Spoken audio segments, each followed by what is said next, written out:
Topo Athletic is committed to lifelong health and better movement.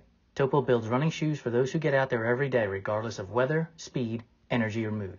Their distinctive fit and feel combines instinctive human movement with modern performance and lightweight comfort to help you keep going, keep trying, and keep moving. Discover the Topo difference and step into a run experience unlike any other. Hello? Yeah, it worked. Yay! You almost set we almost set a new record for long it took to get a guest on the show. Oh my God. That's crazy. Crazy, but here I am. Exciting, and I'm so glad to have you here, and I hope you know that we are going to be joking about this the rest of the way. Yes, I mean, it stuff happens. Yeah, Rat.Ross says, I can hear her. Yay! How are you doing? Good. Just hydrating from after my race. I ran a 100-miler on Saturday. I finished Grand Masters. It's a race where you have to be 50 years older to run it, and that was my 6th time I've run it. So congratulations. I know. Yeah. And I did a decent time. I was happy with it. So I kind of took it easy because I have a 100-miler in 2 weeks. So, and I was like, I want to do a lot faster there. So we'll see. Which one do you have in 2 weeks?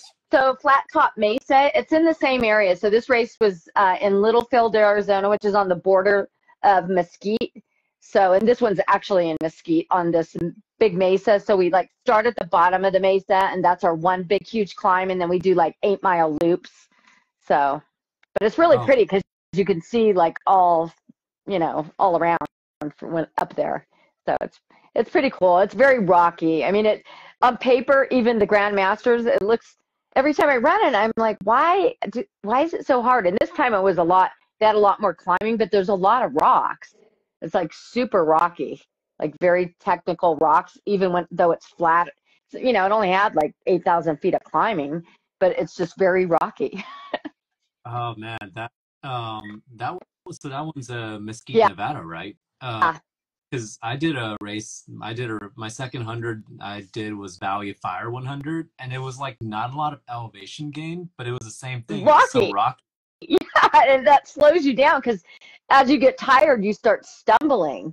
It's like, I don't necessarily need poles at that race, but I'm like, I'm glad I brought them. I'm like, I didn't use them for the first 50 miles, but I'm like, I am stumbling like around, as soon as it started getting dark. And I'm like, I caught myself so many times from falling, like when you go to fall and you hyperextend your leg. So like my glute, I thought I was going to rip my left glute out. I was like, oh my God, no. So I did that like 2 times. And towards the end, I was just like, I don't give a shit. I'm like, whatever. I'm just shuffling. I'm going to do my 200-mile shuffle and I'll get there. Love it. And that is actually having ultra shuffle and the 200 I know. mile shuffle. I'm glad I have it because I can power pretty fast. Yeah, I saw you pull out that shuffle. Because we did ATY. I know. Even at ATY, I do my 200-mile shuffle and it keeps me going. Yeah, I think you sort of just like turned that shuffle on and just kept going on that last day or that 5th day or whatever. Well, you know what happened to me? So I was in 2nd place and I went to the hotel and I was going to sleep because I had to leave that morning. So the race ended at 9 and I always like to try to sleep so I can drive right back to Bishop after. And that's like a long drive. I think it's like a 6.5 or 7-hour drive from there. And I was like, okay, I'll go sleep in a hotel for 5 hours so I can get a solid sleep. And then I'll be golden to drive home. Well, I thought I set my alarm.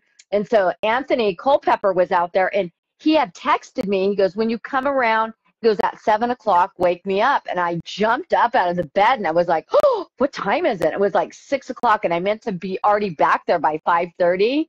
And I was like, oh shit. So I had like got all my stuff together and it wasn't, it was still like a 15-minute drive to get back from the hotel I was at. So yeah. And then that other woman got into 2nd place. I was like, and she was like rubbing it in and she's like, are you going back out? And I'm like, yes. And I'm not like usually competitive, but I was like so pissed. I'm like, the only reason you got ahead of me is because I overslept.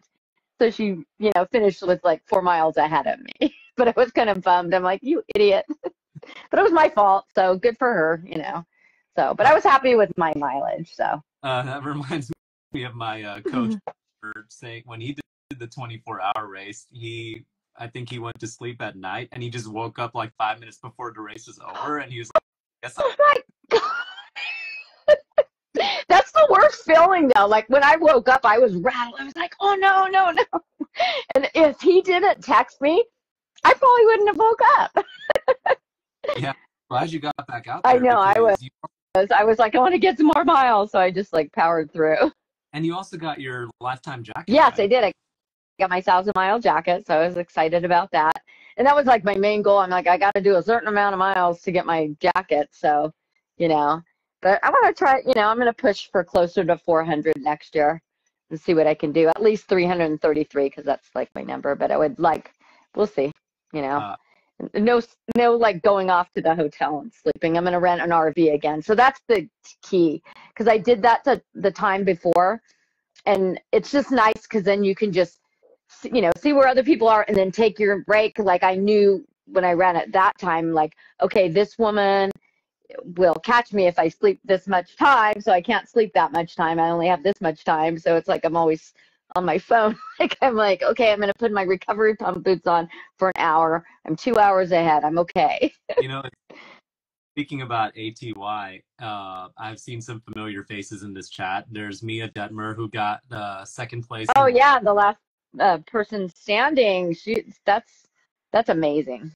She was amazing. I just saw Ashley Paulson just stop in too. Hey, Ashley. Ashley, I love her, and congratulations on her killer 100-mile national championship, whatever. Amazing. Yeah. Talk a bit more about that and dive into this chat. I just wanted to welcome everybody to the Run, Try, Bike Fireside chats. Hi, everybody. So we are on episode 94 now, which is crazy. That's awesome. Hey, look, girl. Ashley! She was, before I continue with that, I just want to say she was amazing, doing 100 miles and had absolutely no reason to be cheering anybody on because she was in her zone, but she was like, good job, you're doing great, amazing. She is every bit the That's energy. what I love about her. She has the energy, and she brought me all these ketone IQ drinks, those shots that she used. Oh my God, I swear by them. So across the years, she got me hooked on them, and I use them there every 4 to 5 hours, and I used them at my race last weekend every 4 to 5 hours. So I PR'd my time on that course, and I was like, I love those things. Love. And I saw Candace jumped in. Hi, Candace. She's in Korea or somewhere. I checked. She was in South Korea. Yeah, running up some steps. Yeah. It's thanks, guys. That's what it's all about. Spread love. Yep. Oh, we got Brazil. Rat.nos is asking what are they again, but before we answer that question, I want everybody know in the chat that we're doing this as a live conversation because if anybody has any questions for Catra, they can ask them in the chat and I'll be happy to hand them over to her. There's also a question mark button on the bottom right. You can also put it in the chat and I'll make sure to get those questions over to her. So rat.nos, really cool name, was asking what ketones are again. So I mean, I don't know. To be honest with you, I mean, I know what ketosis is and all of that, but the whole science behind it, if they go on the website, they can read. Ashley told me to use them every 5 hours, and so I started using them. And they're vegan, so. Love it. But if they go to the Ketone IQ, like Google that, and it will come up and it explains it more. I got a little brochure when I ordered them this time, and so I need to read up on them. But my main concern is, are they vegan? And are they? So they have a little bitter taste, but it didn't bother me. So some people really go on about the taste of them. So, but just Google that and you can read up on them. Definitely. So before we dive into questions, I have to always ask the icebreaker question. It's food related, and I always have to ask this to determine. Well, Jason can't be here, so there's no team on. We're getting it anyways, but are you ready for the icebreaker? Yeah.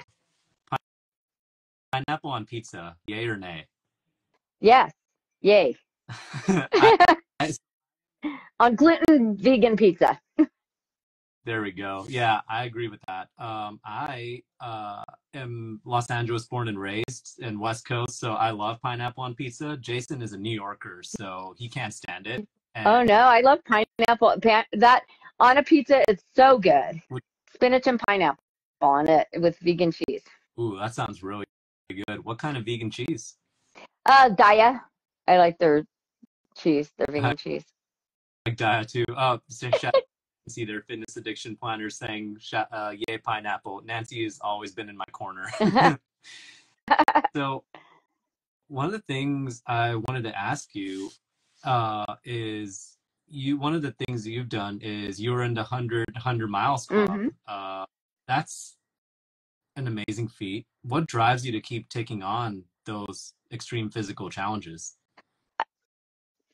You're only here once, it's like I feel blessed, and I always tell people this, like, I'm not gonna be able to do this forever. I'm 59 and I'm going with the flow as long as I can. I feel great.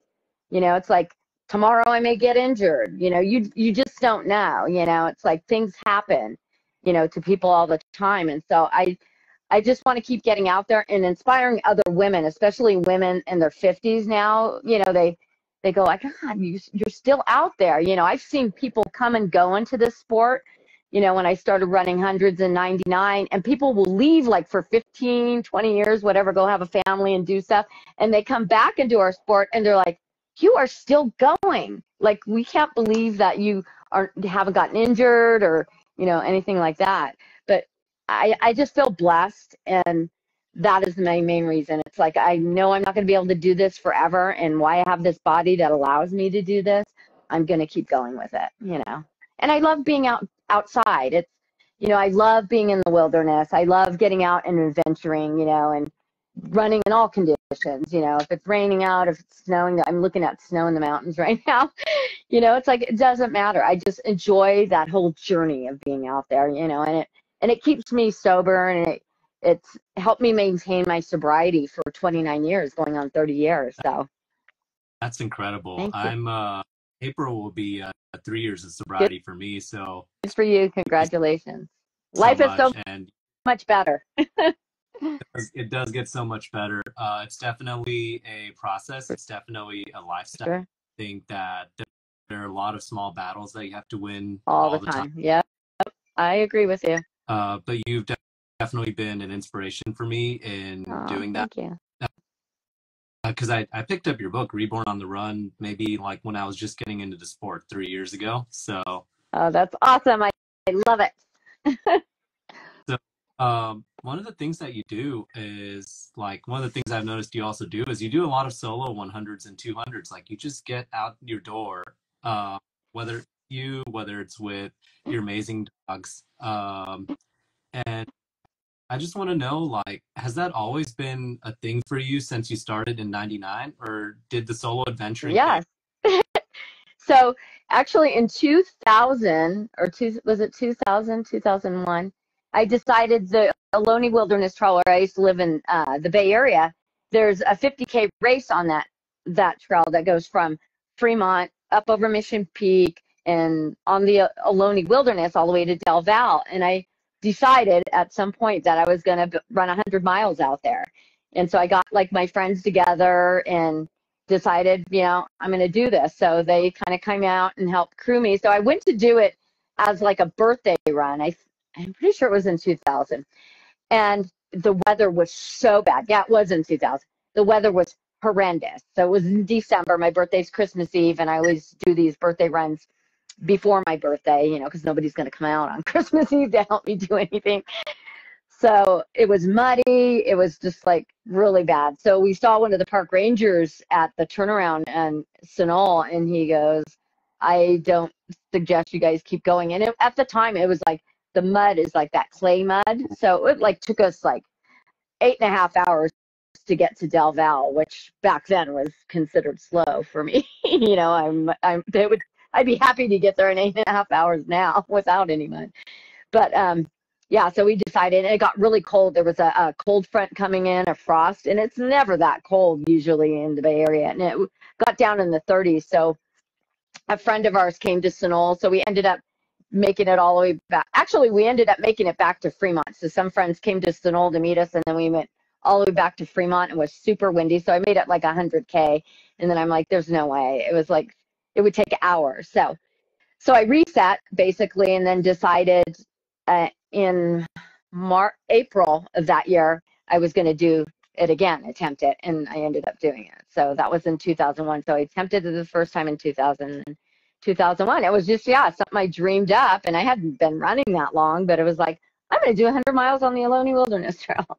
So, and that's how it is for me. Like my ex-husband, who was a rock climber, he used to always tell me, why don't you run from Fremont to Yosemite? You know, because he was always there, and I would drive there, and I'm like, yeah, I should, you know, and I thought about it for years. And then like when I was getting ready, I don't want to say was I getting ready to move from Fremont? No, not at that time.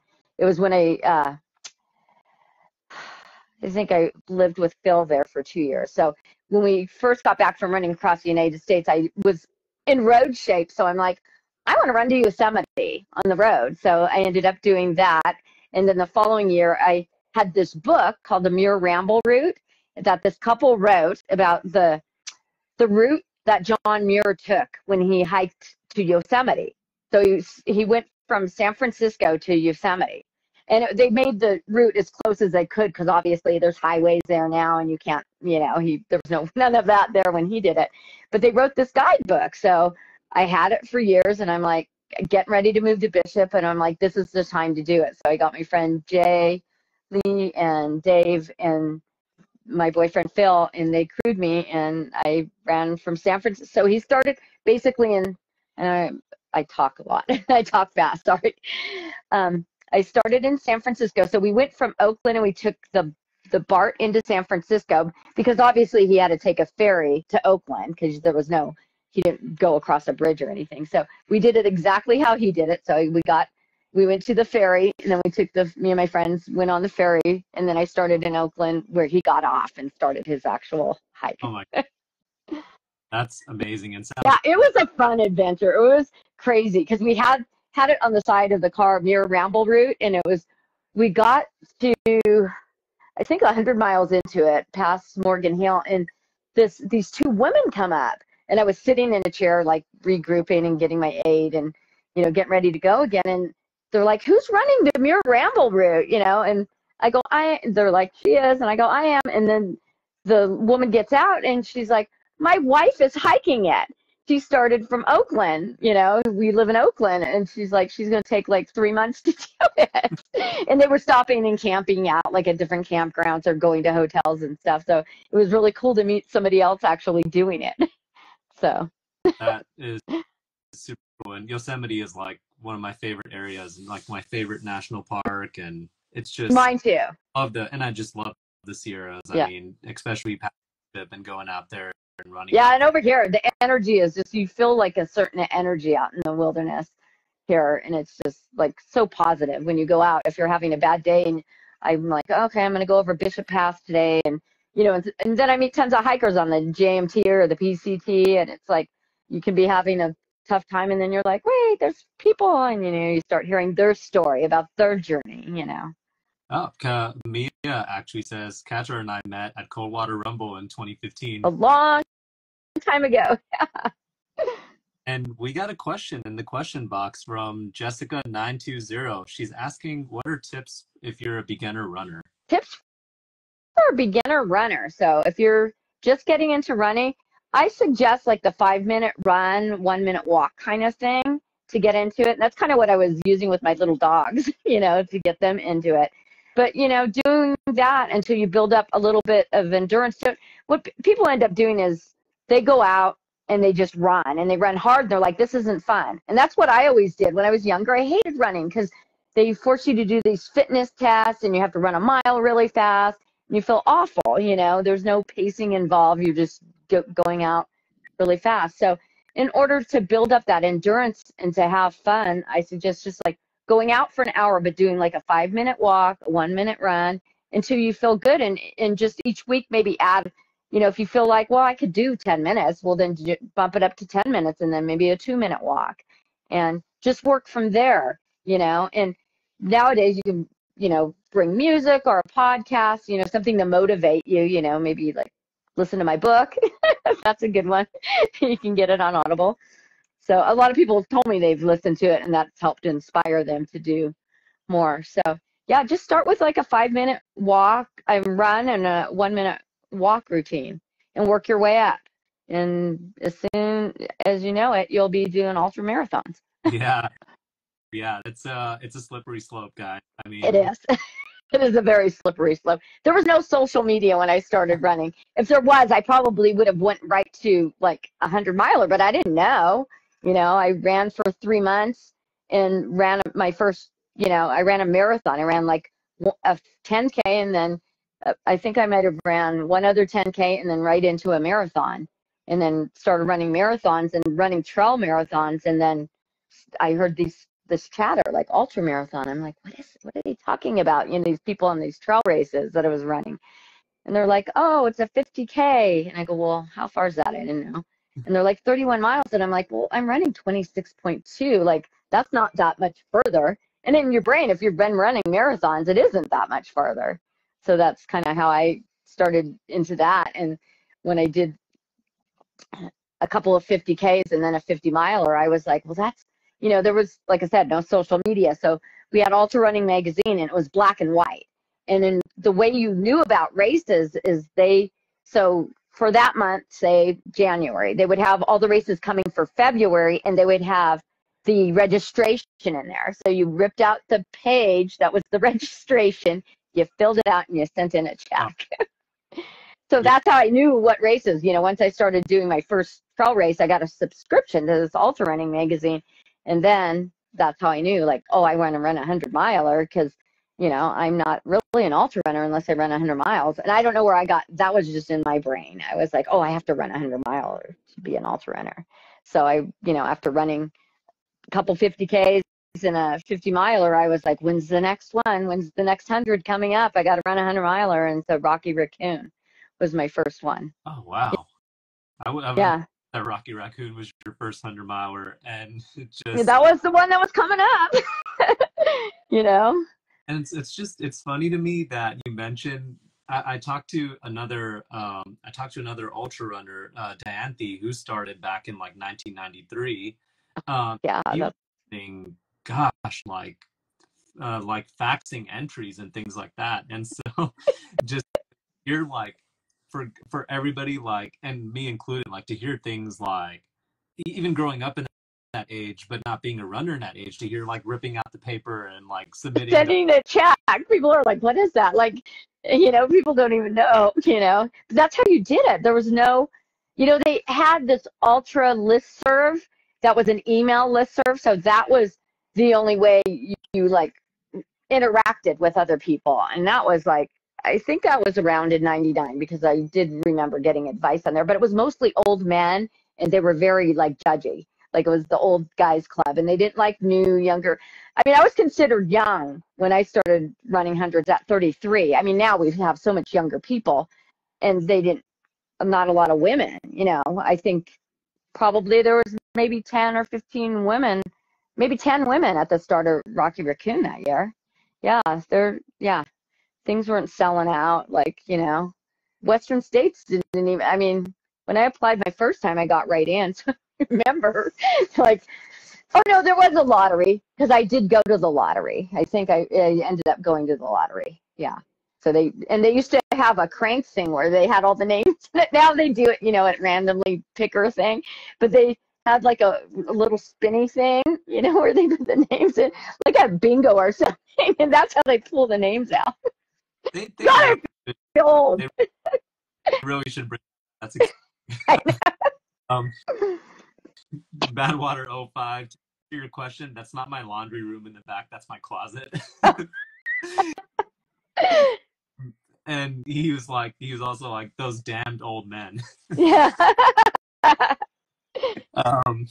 So one of the other things that I really wanted to ask you is, you have this, I've done loop races and I've done mountain races. You've done both, and you've done so many of both, and you've done solo races. Do you have a favorite type of environment? Do you have a favorite type of place? And what do you see as a distinction between the loop races like across the years and some of the mountain races that you've done? Oh, they're not close. So the flatter races are harder.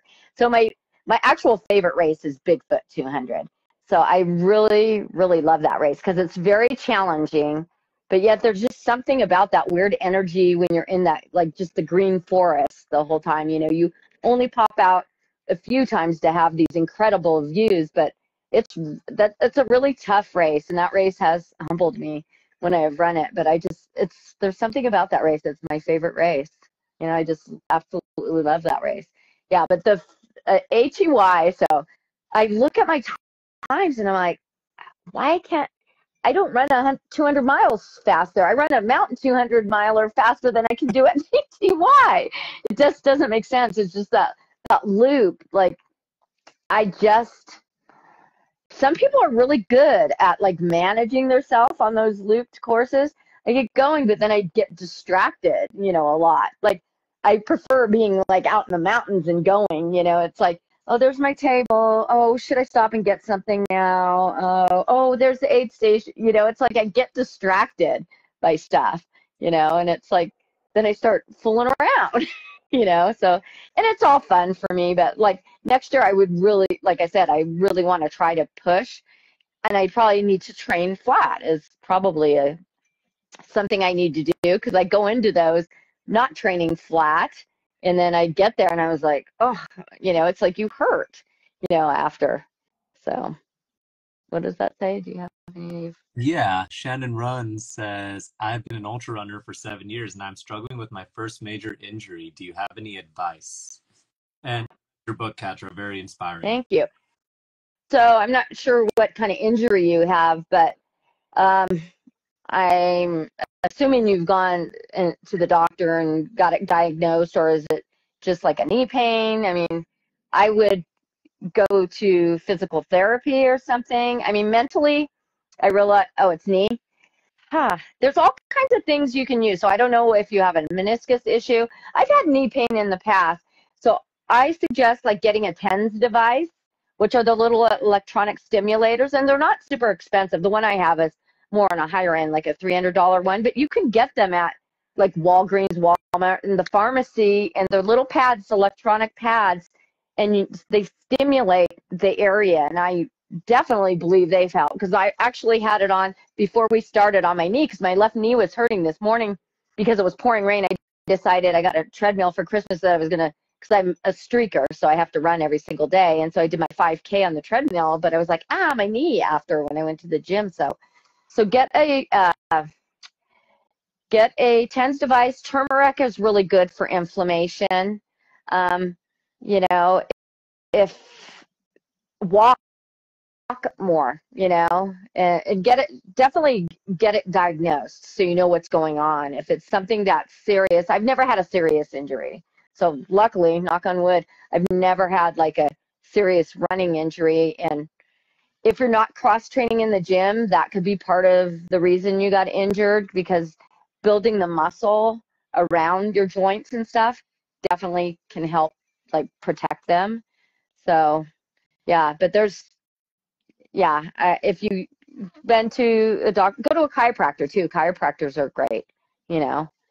So that's Do you, the only advice I have. I mean, I've never had like serious injury other than, like I said, putting that TENS device definitely helps. do you have, So if it's, that actually does to a question that I always ask anybody who's been doing the sport, not only as long as you have, but also has done, if I remember you mentioning 125,000 miles, you mentioned to me at ATY. yeah, it's more than that. Now I have to add them up. I have my book in the car. I keep meaning to do that because I never posted my yearly mileage this year. Or last year, I did 5,000 miles, but I need to add them together to see exactly where I'm at. So over 125,000 lifetime miles. Yes. So do you have any keys or methods or anything that and this can be mental, physical, spiritual, any keys that have helped you maintain your longevity in the sport? Because as we talked about, you know, people come in and out, people fizzle out, they come back, they start at different ages, and you've kind of just stood the test of time Do you have any tips or any? So a lot of the racing, like my dad passed away when I was 17. So when I got into the sport, he was a runner. He had actually run a marathon, and he died at 49 years old of a heart attack, a massive heart attack. He was fairly healthy, but back then, I mean, he ate meat and he smoked cigarettes, and so this is a long time ago. So when I when I got clean and sober, and then I decided to start running, I kind of had him with me. I used him as like my guardian angel and to get through things. So when I got really tough during that 100-miler, my first 100-miler, I just visualized him pacing me and helping me. And now the longer I run, the more people, of course, that are close to me in my life have passed away. So I use a lot of their energy, with me. It's like I use them when I'm struggling, because I'm like, I'm sure, like my friend Suzanne, who passed away of cancer, she wished she could still be alive and running too. It's like I use a lot of that, people that are having issues, and try to use that and run for them, run for people that can't run, because they're having issues. So I use a lot of that, and I just take them as my angels. Like my little dog Truman, this weekend, I brought some of his ashes with me, and there was a spot that I went by on the course 4 times, and I was like, okay, this time I'm putting his little ashes over here, and I have to come back each time, so it's forcing me to finish, because that's like my little spot, where Truman is. So just little mental things like that, and I also remind myself, because you get around people, and in 200s I've been around guys that are just like complaining, and I'm like, you paid money to do this, like, don't be negative. I go, and don't say it out loud to other people, like, it's going to get better, and snap out of it. So I try to remember when I am getting to that point, like, what am I doing out here? Why am I, and it gets that way for me sometimes. I stop myself and I tell myself and remind myself, you are lucky. You are lucky. You have the body that is allowing you to traverse all these mountain ranges or flat stuff and just go, for hours and hours and hours. So I just have to remember how blessed I am, and we all need to remember that. Like, we're very, very lucky to be able to do this. Yeah. It's I remind myself that all the time, especially going deep into those long races, that there's a lot of factors. I'm running for people who can. I'm running inspire others. Yep. Running to be able to push myself, but also, like, we don't have to do this. We get to do this. Yeah, it's a privilege. We are privileged. Yeah, and I like that. We get to do this, and that is a fact. Yeah, and I mean, one of the things that I really loved about your pack at ATY was you had the picture of Truman on the back. I take him everywhere. Was... I do. And I had him on my pack this week, and it's just, yeah, it just reminds me, like, I've had a really tough year, like right after he passed away, and it took me until the 1-year anniversary of his death that something clicked in my head, and it's like, why are you reliving the last month of his life over and over again? Because that's what I did. He was declining, and I knew he was, he had less than, they said, a year to live, but he lived 14 months because he had congestive heart failure. But the last month of his life, I did everything I could. I had him on oxygen and all this stuff. And I was just living in those moments of that, really the last like couple of weeks, how he was just like barely could walk and was going in circles, and just that was in my head for a whole year, like just the sadness. It kept coming up, and then finally clicked, and I said to myself, I had 10 years of like this amazing journey with him like running ultras and running up and down peaks with me, and just like, I don't need to be stuck. He doesn't want me to be stuck, and I need to move forward. And I had already gotten my little guy Forrester, and I felt like, you know what, I'm not giving him the right energy, and it's like, I need to now change my focus, and got through that really, really, really hard time for a year, and then got out of the loop.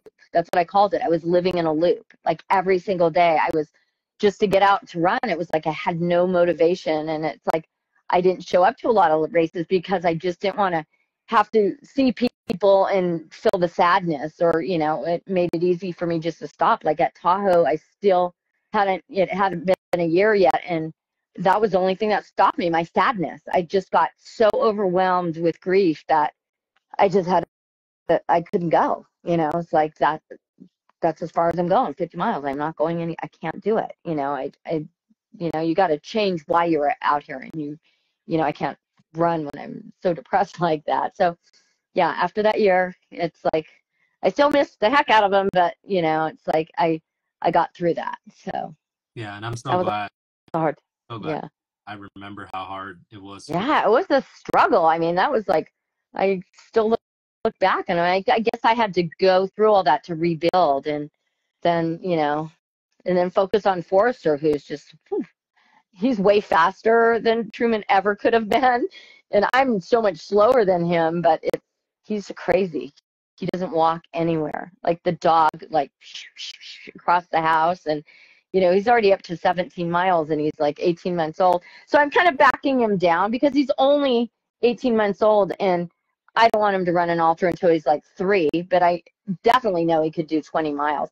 But he was born, though, with what's called luxating patella. So his little kneecap shifts out, and it shows up at 4 months. So it's nothing I did because he wasn't running yet. And I talked to an orthopedic surgeon and my vet, and we're going to do the surgery, but I'm going to wait until they said he can run as much as he wants. It's not affecting him. It's not painful for him right now. But the younger they do this surgery, the more successful and better it will be. But they said he should be living a normal life, if everything goes correctly. And I'm going to wait until like October, after Moab, to get through all that and javelina and then do the surgery. Because, I don't want him to like have any downtime. I want him to get into the mountains this year too. So last year he was too young to do anything. So now I can take him up Bishop Pass and take him up Paiute Pass and all these fun, cool places. So that's exciting. I can't wait to see all the pictures. Yeah. It's just it's such an obvious joke to make, but like, we were talking about how the people in the sport are getting younger and younger, and now you're telling me that there's somebody out there who's going to be 3 years old and doing a 50K. And a wiener dog. The dachshund, like, what all people, they're like, we would have never believed it. And I just tell people, because they're like, how can we get our dachshund to run? And I'm like, hey, I'm not a professional on this. I go, you need to, of course, go to your vet and get an x-ray before you start a running program, especially with dachshunds. They are born with a lot of genetic issues from the breeding, and as long as their spine and their hips are good, they're low to the ground when they're running. It's not like they're jumping up on a couch and jumping off of a couch. And even in the mountains, it's not a lot. It's like if it's really steep a climb, I would pick him up. I don't like let him jump off of like high stuff like that. But people are like, oh, you have to carry your dog. And I'm like, I never, like when I had Truman, I'm like, I don't carry him. I just hoist him up on a big rock if it's too high for him to jump up and I don't want him to get injured. But I'm like, nope. And with Forrester, there's no way. I like when he was a puppy, he'd go in a little pack. There's no way. I haven't seen him get tired yet. And at 17 miles, he hasn't gotten tired. That's why I knew, I'm like, he can go way farther, but dial it back because he has the rest of his life, So I have to remember that. He has many, I probably won't be running by the time he's ready to go. I'll have to hire somebody to run a 50K with him. Oh, man. It's somehow, I doubt that. You I will know. still be and going for 500 miles at ATY. Yeah. Before we cap off the interview portion and go into the rapid fire food section, one of the things we talked about was getting more women into the sport. And I've had this conversation with people who've done 100s and 200s. And I think I talked to Candace and a few others. And I think the number at some of the 200s for Destination Trails is like 20% of the pack was women. And I firmly, truly, and it doesn't matter if I believe it or not, but I do believe it. The longer the distance gets, the more the women not only equalize it, but they are better than the men. Oh, like it. For sure. I agree with that. The winner of Tahoe 200 was a female who had. We're tougher. So it's a mental. You got to remember, it's half running, half mental, and it's like women have been shown to be tougher in the mental, category. We can just keep going, and guys are just suffering. Women know how to suffer better. Love it, Nancy. That's true and scientifically proven. It doesn't. Yep. It doesn't have to be scientifically proven. I know for a fact she is way tougher than I am. Shout out to all women, they're way tougher than So what advice would you have to like what do you think is preventing more women from getting into those longer distances? And what advice would you have to encourage women to make that pursuit?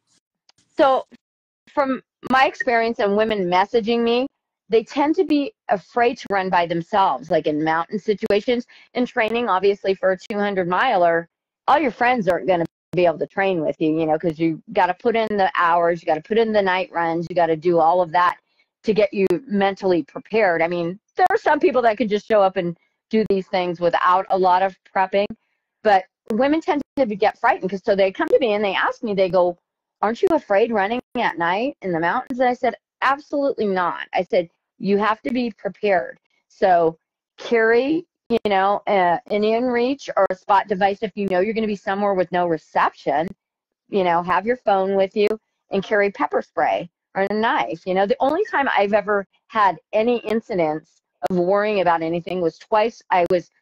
Somebody when I was younger, when I was running in the streets in Fremont, I used to run at 4:30 in the morning and tried to get dragged into the bushes twice on different occasions and different times. So, out in the mountains, you don't have that issue, as long as you're prepared.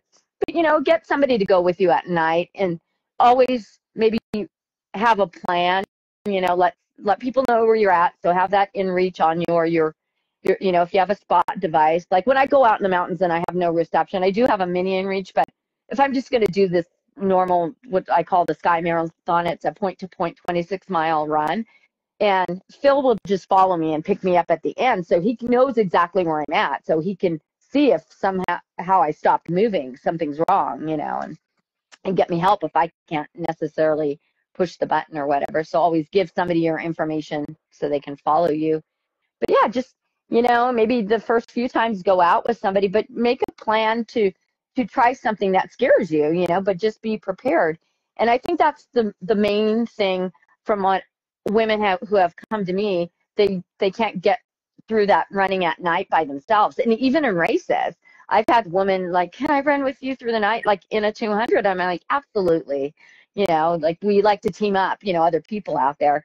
But I get it. I get that it could be scary out there. And they're like, but the mountain lions. And I go, listen, I've seen 15 mountain lions and I've never gotten eaten or attacked. So, they're not after us, in all seriousness. They're very shy and they want to avoid contact with humans. So I consider myself lucky. And a mountain lion expert once told me, because I worked for East Bay Regional Parks volunteering, and he's like, you're lucky. He goes, you're one of the lucky people. He goes, you see them because you're by yourself at the times they're out, and you're not making noise and you startle them, because that's most of the time I'll see them and I'll in the corner of my eye and they look at me and then they run off, so it's and they're not coming towards me, but I get like, okay, they're gone. You just gotta be safe, and you're safer running on a trail away from a lot of people than you are running on the roads. So, and I invite any woman that wants to come out and run in Bishop. I'll take them up in the mountains anytime and teach them how not to be afraid, and teach them how to be prepared, and just taking like a basic first aid class or something like that in case you're in a situation. I mean, I'm sure REI has wilderness outdoor classes that make you feel a bit safer to be prepared. So, but yeah, that's the biggest thing I think is women tend to be a little bit more frightened, because we do have to worry about weirdo men, it happens a lot, it's like, I don't like running just down the road, and I live in Bishop, it's very safe, and around here people beep and wave all the time, and that's just because everybody's friendly. When I first moved here, I was like, who is that? Why are they beeping and waving? Because I come from a big city, and unless they're a weirdo, they're not, they're literally saying hi here. So that's just a friendly thing in Bishop. They wave their arm out the window, and I don't necessarily know them. I mean, I know a lot of people now. I mean, we're less than 3,000 people here, so, but, but yeah, I mean, you do have to be careful and, running on the roads, for women. It's just, but you can train on a treadmill too. I've known people that have done a lot of mountain running on a treadmill to train for the 200s. But yeah, you just gotta to get over that fear. I guess the best way to do it is just to get out there and do it. That's all you can do. And once you work through that, because I was the same way. Oh my God, when I first started running, I remember vividly. It was getting to be dusk, and I was on Mission Peak, and I always was off by the time it was getting dark, and I heard all the coyotes, and I'm like, they're going to eat me. I didn't know coyotes are going to attack. You know, I didn't know that. I was just thinking they're going to eat me and I'm going to die. Like, I'm out here, and I was crying. I was trying to get away. They weren't even near me, but I just heard them all like in a pack. And I was so afraid. I mean, it was like, I think it took me another long while before I like started running. You know, I started running with friends, and then I'd be out at night, and they're like, no, the coyotes, you know, until I learned. I was so young. I didn't know that they weren't going to eat me. I just thought everything was out to get me. It was a scary place being out in the, you know, mountains. But I do really feel safe. Like when I start a run at 4 o'clock in the morning, you know, I'm always just like looking around for the animals, make sure I'm in their territory. So I'll usually have my phone with the speaker music going, you know, so they can hear me coming if there's anybody, you know, any mountain lions out. And we actually have one that was spotted on somebody's game camera like 2 blocks away. So he's out here somewhere, or she. So I got to keep the dogs in. Oh man, that's amazing. And I love all the wild animals. And I think that I always feel blessed when I see, you know, when I see a wild animal. And living in Bishop, I haven't seen anything. In the Bay Area, I saw more wildlife, which is crazy. Living in Fremont, more wildlife than I have had encounters here in Bishop. Like, I would see coyotes all the time because I lived right up against Mission Peak. So I was like in the mountain and in their territory. But here it's just like, I don't ever see anything. You know, I get happy when I see a herd of deer in my backyard because there's a trail back there, and I'm like, oh, deer, you know. Oh my God, that's amazing. And I just love all the wild animals, and I just think that if they show up and they come near you, that's a sign that they view you as like they're feeling I believe that they're feeling your connection, because we are all connected. Yes, we are. Yeah. And when I see something like that now, I think, oh, Truman, you know, like when I get like a sighting of something that I haven't seen, like I just saw a little fox a few weeks ago, and I was like, oh, Truman, you know, he ran across the road. Gosh, love that so much. Well, thank you so much for doing this interview. And it's been fun. Before we jump off this interview, are you ready for the rapid fire food section? I am. Let's do it. So we ask you the icebreaker question, and you are team pineapple on pizza, which is team pineapple. Yep. I think is amazing, and I'm glad Jason's not here because he would not. You'll have to let him know. Team pineapple. But pineapple on your burger, yay or nay? On my Impossible Burger, I would love pineapple on my burger. Absolutely. Love that. Apparently that was a widely debated topic too, but I think pineapple on everything. You know, sweet and savory. Yeah. Savory. That's exactly. It's true. I mean, I actually put pineapple on my salads a lot, and I just love it. And pineapple's good for you, good for your digestion. Okay, breakfast for dinner or dinner for breakfast? Breakfast for dinner or dinner for breakfast? Breakfast for dinner, for sure. Yeah, I think I'm definitely a all-day breakfast person too. Yeah, vegan, gluten-free waffles. Sound. Coffee desserts or dessert-flavored coffee? Coffee dessert or dessert-flavored coffee? Dessert-flavored coffee. Ooh. Yeah, that actually sounds really good. And actually, I think I would do. I hadn't even thought of that one myself. Dessert-flavored coffee.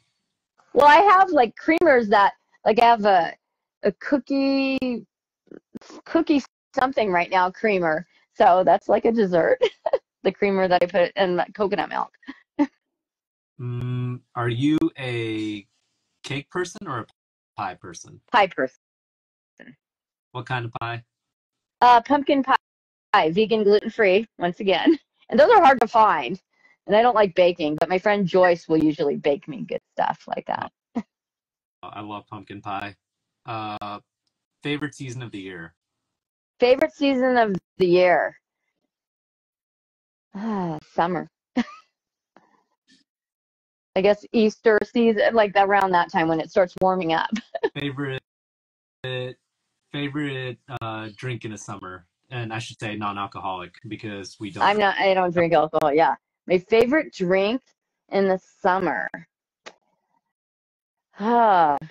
Ginger kombucha Oh, I love on ice.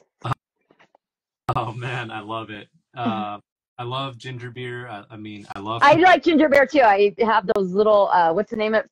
Fever Tree. Oh yeah, I love Fever They Tree. have little cans and I put them in all my drop bags. Oh, I gotta do that in my drop bags for the 200s. Yep. Always settles me down. Yep. Backyard barbecue or 5-course formal dinner? I should say vegan barbecue. Backyard barbecue. Vegan. Yeah. Yeah, I don't think I'm a. I eat a 5-course dinner. I don't think I've ever eaten that much in my life. 5 courses. Yeah, no. The 5-course part, and I'm totally a nature mountain person, so I'm not sure I can even do the formal part. Me neither. I don't want to. Breakfast in bed or picnic in the park? Picnic in the park. What kind of park? Like a mountain trailhead park. That's part of why I asked the question. Yeah.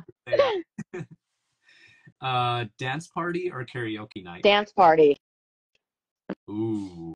I'm all about the dance party on the trail. Any particular kind of dancing on the trail? I just dance and make little music videos. Love it. And I drag my friends into it every time we go out. I'm like, oh, we got to do a dance party on the peak. You know? Love it. Now, candy. Do you have a favorite candy bar? No. I would say the Justin peanut butter cups are good. The vegan ones, the dark chocolate ones. I love Justin's peanut butter cups. Yeah. Really good.